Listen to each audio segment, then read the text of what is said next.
You ever find yourself thinking your own future looks, well, pretty good? Maybe even better than most people's. Today on the deep dive, we're getting into that feeling. It's actually a known thing called optimism bias. We're looking at insights from understanding optimism bias today. It explores this really fascinating tendency we have to think our future will be brighter than others, maybe even better than our own past experiences might suggest. So our mission really is to unpack this. What exactly is optimism bias? Why do we seem wired this way? And maybe how's it quietly shaping your own life choices? Okay, yeah, let's jump right in. Optimism bias, at its core, it's this cognitive tendency where we expect more good things to happen to us personally and fewer bad things compared to what we expect for other people. Right.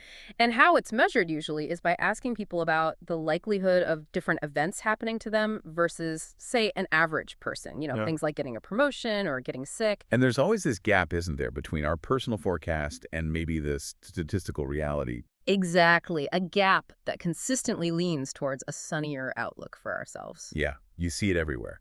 Like maybe thinking you won't get that cold that's going around the office even though everyone else is coughing.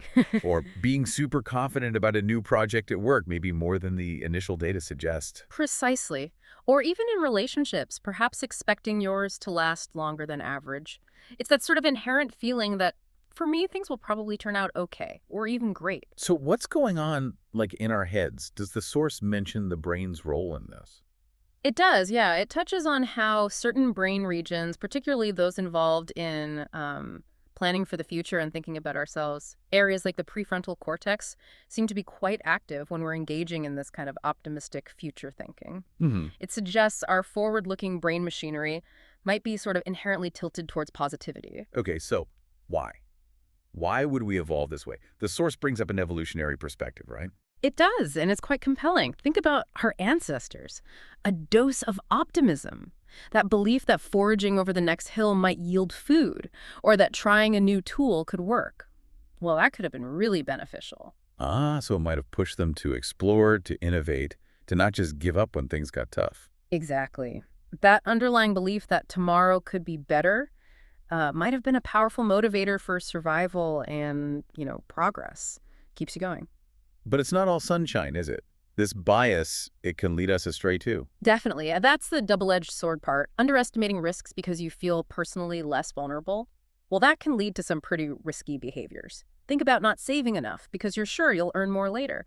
Or maybe underestimating health risks. Okay, so this bias is kind of baked in, but the source distinguishes it from something called learned optimism. What's the difference there? Yeah. Because they sound similar. That's a really important distinction. Optimism bias is more like that automatic, perhaps even unconscious tendency we've been talking about, the default setting. Learned optimism, though, that's different. It's more of a conscious mindset, a skill almost. A skill? How so? It's about how you choose to explain events, especially setbacks. Learned optimism involves seeing negative events as temporary, specific, and maybe external, rather than thinking they're permanent, pervasive, and all your fault. It's a way of thinking you can cultivate. Gotcha. So one is sort of automatic, the other is more about interpretation and effort. Precisely. And it's worth noting, the source suggests the strength of the automatic bias can vary. Not everyone has the same level. Right. Individuals differ. And maybe even cultures. Yeah, there's some suggestion of cultural variations, too, in how pronounced this bias might be.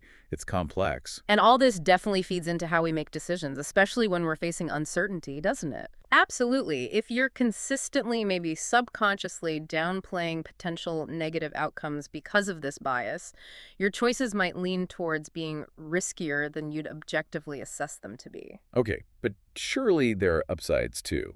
Having a generally positive outlook can't be all bad. Oh, for sure. And the source points this out.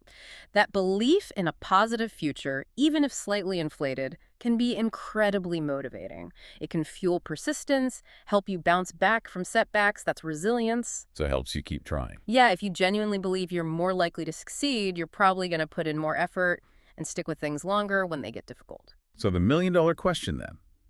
If we know we have this bias, this tendency, can we actually do anything about the downsides?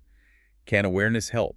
That's the hope, isn't it? And the thinking is, yes, awareness is probably the crucial first step. Just acknowledging that this bias exists in, well, pretty much all of us can be powerful. How's Well, it might prompt you to consciously pause and, maybe seek out other perspectives, or to deliberately look for the potential downsides you might be instinctively overlooking before making a significant decision.